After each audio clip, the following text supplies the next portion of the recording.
Hi, I'm General Booty. I'm the quarterback at the University of Oklahoma, and you are now tuned into the greatest podcast on turf. Enjoy. What is going on, you guys? Welcome back to this week's first full episode of the greatest podcast on turf. I'm Anthony. I'm Ryan. Today we are back. We got our week 15 / most league first round of playoff fantasy football stardom sit-up. Don't forget to like the video, subscribe to the channel if you're new. Just a quick disclaimer, it's currently Wednesday, December 13th, around 5 p.m. when we are recording this. So the weather's subject to change and things of that nature. Be on the lookout for our best bets tomorrow. And here we go, starting us off at stardom quarterback this week. I'm going with Mr. Matthew Stafford against the Washington football team. That's a good one. Stafford the last 3 weeks has been amazing. 24 points against Arizona, 22 Cleveland, 24 Baltimore. Two of those defenses being really tough. And now he's playing against a Washington defense that is very, very, very suspect. I feel like you can start pretty much all the Rams pass catchers, basically all their players in general, because I think they're going to have a pretty successful day against Washington. I think Washington's going to be able to hang around with them. This just feels like a high-scoring football game. And Matt Stafford looks pretty good. Threw the ball 41 times against the Ravens. I mean, so he's throwing the ball a lot. Basically 40 times against Cleveland, 30 times against Arizona. I mean, he's up there so far this year. And if they continue to do that, he's going to continue to get touchdowns. That's really been what's happening the past couple weeks. He's actually getting the touchdowns. So if that continues to happen, which it should, he should be in line for 2 to 3 touchdowns, you're going to have a good fantasy day against Washington. Yeah, my starting quarterback this week's Jordan Love. Now, I know Jordan Love's coming off a terrible game 2 nights ago against the Giants, but I look at it like this. Desmond Ridder last week against Tampa Bay finished as the fantasy football QB2 for the week. Hung up about 350 yards on him. Drake London alone had 172 of them. So, I look at it like that. Tampa Bay's defense is not very good, especially in the secondary. Before the Giants game, you had Jordan Love finishes QB9, 5-7, one of those being against Kansas City, who is one of the better defenses in the NFL this season so far. Jordan, this is a good bounce back game for them. They're playing for a playoff spot.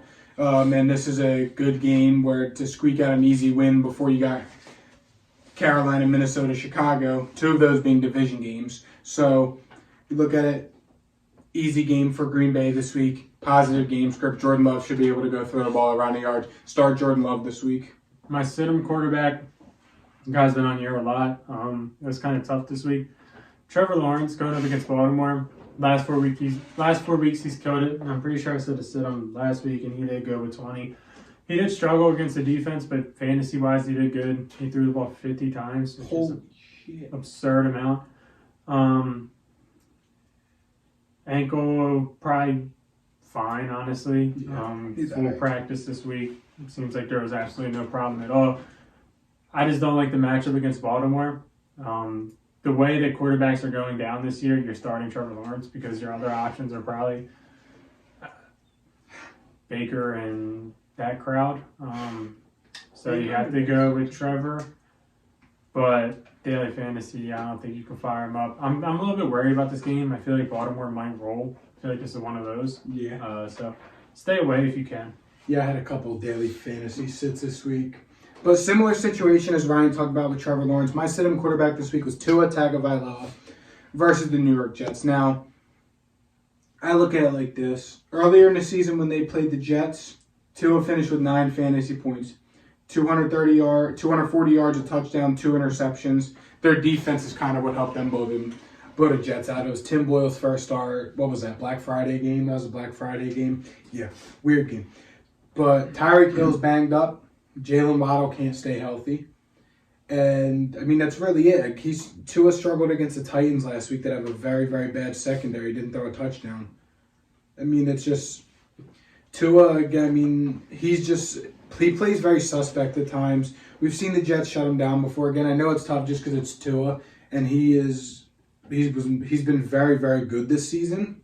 He's a QB12 on a year, but it's a playoff time now. You saw what he put out against the Jets 2 weeks ago. Why deal with that again? Jumping over to the running back side, David Montgomery is my first stardom this week against Denver. David Montgomery He hasn't really been playing the snaps that we'd like to see. Barely playing at all. Barely played at all against Chicago. Part of the reason of that is because they got destroyed by Chicago and had to have Jahmyr Gibbs on the field more. But against Denver, I think they're going to get back to pounding the rock. Denver's run defense is very, very, very suspect. And I think that, they might be starting to realize that they need to run the ball because I'm not sure Jared Goff really is the answer. This team is doing really good running the ball at the start of the season. It's how they beat Kansas City. He ran the ball 21 times. He had a game where he ran the ball 32 times. And now he's only running the ball, looks like 10 to 15. I think that they increased that this week. I think he gets his touchdown, which is going to make his floor pretty solid. And I think he's going to get, the 18 to 20 carry mark. He's going to hit his 80 yards and a tutty, maybe even 2. So fire up David Montgomery this week if you got him. I need 10 more seconds. 3, 5, 7, 9, 10. Okay, my first stardom running back of the week, Derrick Henry. Now I look at it like this. In Derrick Henry's last 5 games against the Houston Texans this week, he has 143 carries for 1,018 yards and 10 touchdowns. I know he's had a rough season. I know, believe me. The Texans' defense has been very suspect this season, especially against the run. And when you see those numbers there, that in 5 games, Derrick Henry has 1,000 yards just against one team, you fire him up confidently, and you know he's going to win you your playoff game. Start Derrick Henry. Also starting Austin Eckler against Vegas. He hasn't been that great this year. He's been a disappointment. Playing against Vegas, he hasn't done that. He missed that game earlier this year, so I can't bring up that comparison. However, this last game against Denver, he did pop off. 10 carries, 51 yards, 5 receptions for 50 yards. That's probably the bigger number that matters here. Justin Herbert is out for the season, so it's Easton Stick in at quarterback. They're going to need a consistent player to catch the football. Keenan Allen's questionable. Quinn Johnson is not a consistent player. Austin Eckler is going to be catching the ball a lot. I feel like he's in for 7, 8 catches this game. 7, 8 catches means, either 4 or 8 fantasy points depending on your league type. And we all know receptions are more valuable than touches or runs. I feel like that he's going to score the touchdown when they play against Vegas. It just feels like a 20-point Austin Eckler game for me, so I'm firing him up. My other stardom running back of the week, Keaton Mitchell of the Baltimore Ravens, traveling down south to play the Jags. Now, I know the Ravens running back room, it's tough to dabble in there, and it is very lackluster, but I look at it like this. We saw Keaton Mitchell have majority of the running back touches and snaps last week. Justice Hill had 1 carry, and Gus Edwards had maybe 3. They didn't run the ball a lot just because they were in a shootout with the Rams, but they're playing Jacksonville this week, and yes, Jacksonville's been good for the most part against the run. Where they've struggled is running backs catching the ball. Now, Keaton Mitchell is kind of that do-it-all guy for them. He's going to be in a lot. It's positive game script. As Ryan said, Trevor's still not healthy from the ankle. The Ravens have one of the best defenses. They're going to put pressure on him. This could turn to a blowout very quickly, where the game script's positive for Keaton Mitchell, if it's not already, with him catching passes, and the Ravens want to expose how bad the Jags have been against running backs in the receiving game. So I feel pretty confident starting Keaton Mitchell this week. Jumping to the sit side. First is James Conner going up against San Fran. Last game, James Conner played against Pittsburgh, and he absolutely destroyed them. However, against San Fran, this is a whole different animal. Yep. He played against San Fran earlier in the season. 11 carries, 52 yards. It's a pretty good day, for being honest. But I don't expect that out of him this week. San Fran is one of them teams where I hate playing any players that play against them. Unless it's a receiver, then I'll consider it. But I don't trust it. They are the best front in the NFL. This game is set up to be a blowout with 13.5-point favorites. So the game script is 100% not in line for James Conner. This just feels like a San Fran route, and James Conner as a casualty of the game script. Yeah, my first sit-em running back of the week, really kicked the dog with this one, but don't start the Packers running backs. Tampa's been good against the run. The Packers O-line isn't very good. I say running backs just because there's a chance Aaron Jones plays this week. He hasn't played all year, and the Packers show that when he's coming back from these injuries, they're not going to fully throw him back in and give him 20 touches a game. Again, I can't stress enough, it's the playoffs. You can't take a gamble in starting an Aaron Jones or starting an A.J. Dillon where you know Aaron Jones is playing, but you don't know how the usage is going to be. Just don't start either of them. Save yourself some trouble against a very good Tampa Bay run defense. You're also sitting Kenneth Walker this week, kicking the dog a little bit, but going up against Philly, really good run defense, and Zach Charbonnet has planted himself into the 50-50 down roll that we've seen since week 8. It was Kenneth Walker's job at the start, but that has quickly fell off into a nasty split that nobody wants to be a part of, especially against an Eagles defense that in theory should be pissed off. Mm-hmm. So sit Kenneth Walker. To be fair, we did say don't dabble into this running back room at all. Yeah. But sticking with that game, another one where it's tough to sit. Definitely don't play in any daily fantasy lineups, but I personally would sit him. It's DeAndre Swift of the Philadelphia Eagles. You look over the past 3 weeks, he has 14 points over the last 3 weeks, 8 of them coming in the Buffalo game. He has just 6 points, half PPR the past 2 weeks against San Fran and Dallas.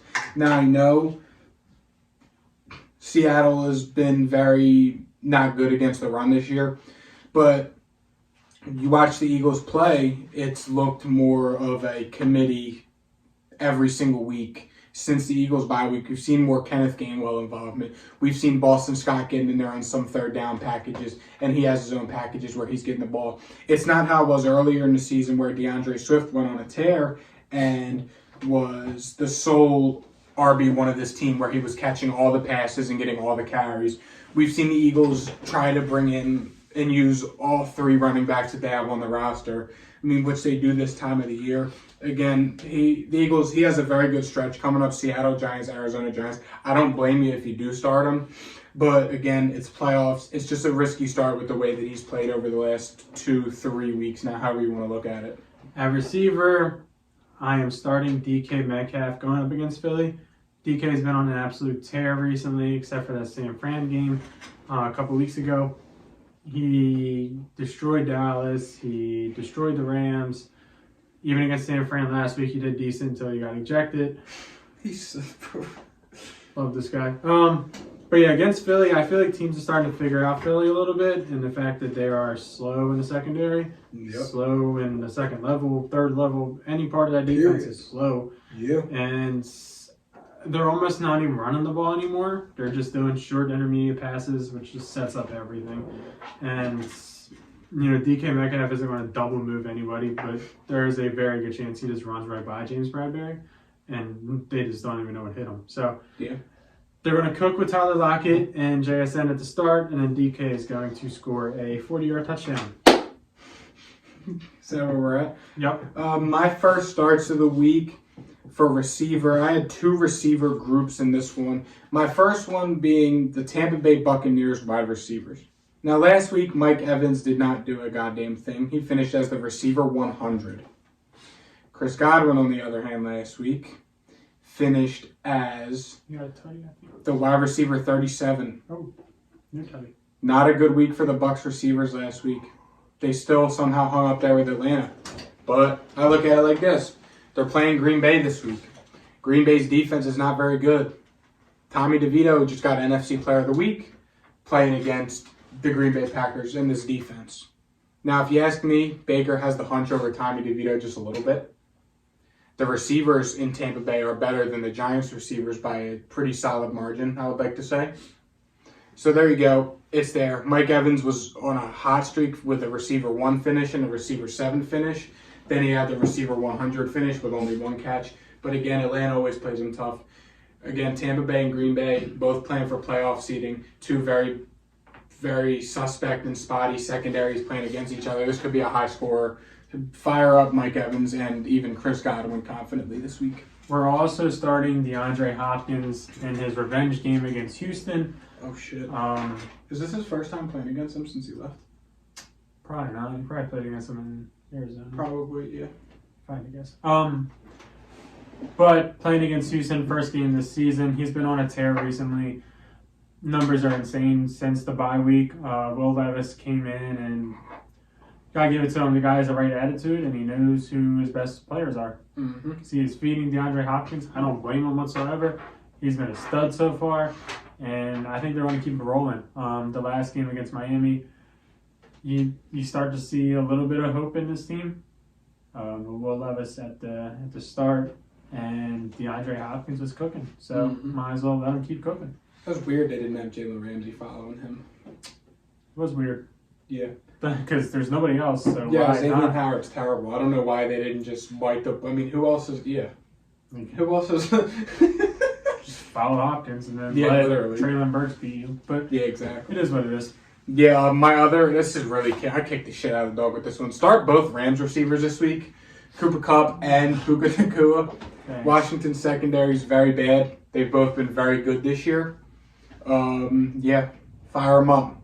Don't worry about who's going to eat. They'll both eat this game. Speaking of kicking the dog, we're sitting Calvin Ridley this week. Oh, You just cannot trust the guy, nope. for being honest. It's Inconsistency. same story, different week. Yep. He might pop off, but I highly doubt he pops off against Baltimore. Nope. I got a really bad feeling about this game. I think if the Jaguars score points fantasy-wise, it's going to be in the fourth quarter. That's where I personally stand. It's been Fair. wrong before, but Baltimore just feels like that team that's going to smack him in the face. So sit Calvin Ridley if you can. Also, sit Drake London this week. It's tough. He's coming off a 172-yard game with a 2-point conversion and a touchdown. But he's playing Carolina, whose one bright spot has been defending the pass, and J.C. Horn has kind of emerged since he's been back from injury. Week 1 against Carolina. Week 1, Drake London had 1 target. Not looking good for him. I know it's tough. He's coming off a huge week, but I'm telling you, it was an anomaly. Desmond Ritter's not throwing for 350 yards again in his career. Sit Drake London this week. This one's tough. Daily fantasy-wise, you're definitely not... Or daily fantasy-wise, I don't think you can afford to put him on the team. It's Keenan Allen going up against Vegas. Essentially, with Justin Herbert out, it's Easton Stick in there, and Keenan Allen's going to get his targets if he plays. He was a non-participant on Tuesday, so he is banged up. A banged-up Keenan Allen on a Thursday night football game with Easton Stick at quarterback doesn't scream recipe for success. No. So do not throw him in any daily fantasy teams. However, in your season-long leagues, I think you'd have to give it a pretty good consideration to start. And to end the dog kicking, sit Jordan Addison this week, traveling to the Cincinnati Bengals. Nick Mullins is a starter. I do not want to put my fantasy football playoff hopes in the hands of Nick Mullins. Simple as that. Thank you guys for watching. Good luck in the playoffs. Message us, comment anything, and we'll answer you guys, and we'll see you guys next time. See you. Peace.